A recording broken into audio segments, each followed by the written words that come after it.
ഇടുക്കി ലൈവിലേക്ക് സ്വാഗതം. വിശ്വാസ സമൂഹം എഴുകുംവയൽ കുരിശുമലയിൽ പീഡാനുഭവ യാത്ര നടത്തി.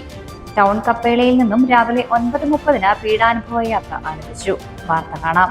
ഇടുക്കി ലൈവ് വാർത്തകൾ നിങ്ങൾക്കായി അവതരിപ്പിക്കുന്നത് presented by Santa Monica study abroad. പഠിക്കാമിനി അതിരുകളില്ലാതെ. ഇടുക്കി രൂപതയുടെ തീർത്ഥാടന കേന്ദ്രവും കിഴക്കൻ മലയാറ്റൂർ എന്നറിയപ്പെടുന്നതുമായ എഴുകുംവയൽ കുരിശുമലയിൽ നോമ്പിലെ 2ാം വെള്ളിയാഴ്ച കുരിശുമല കയറി വിശ്വാസികൾ. രാവിലെ 9:30 മലയടിവാരത്തുള്ള ടൗൺ കപ്പേളയിൽ നിന്നും കുരിശുമലയിലേക്കുള്ള പീഡാനുഭവ യാത്ര ആരംഭിച്ചു.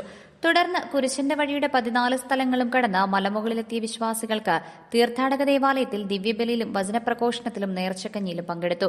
തിരുക്കർമ്മങ്ങൾക്ക് ചേമ്പളം സെന്റ് ജോസഫ് ചർച്ച് ദേവാലയ വികാരി ഫാദർ വിനോദ് കാനാട്ട് CMI നേതൃത്വം നൽകി. വലിയ നോമ്പിലെ എല്ലാ ദിവസങ്ങളിലും രാത്രിയിൽ കുരിശുമല കയറുന്നതിനുള്ള ക്രമീകരണങ്ങൾ ഒരുക്കിയിരുന്നു.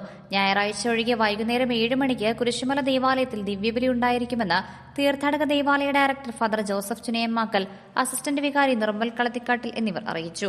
ഇടുക്കിയിലെ ന്യൂസ് കട്ടപ്പന. ഇടുക്കി ലൈവ് വാർത്തകൾ നിങ്ങൾക്കായി അവതരിപ്പിച്ചത് presented by Santa Monica study abroad. പഠിക്കാമിനി അതിരുകളില്ലാതെ.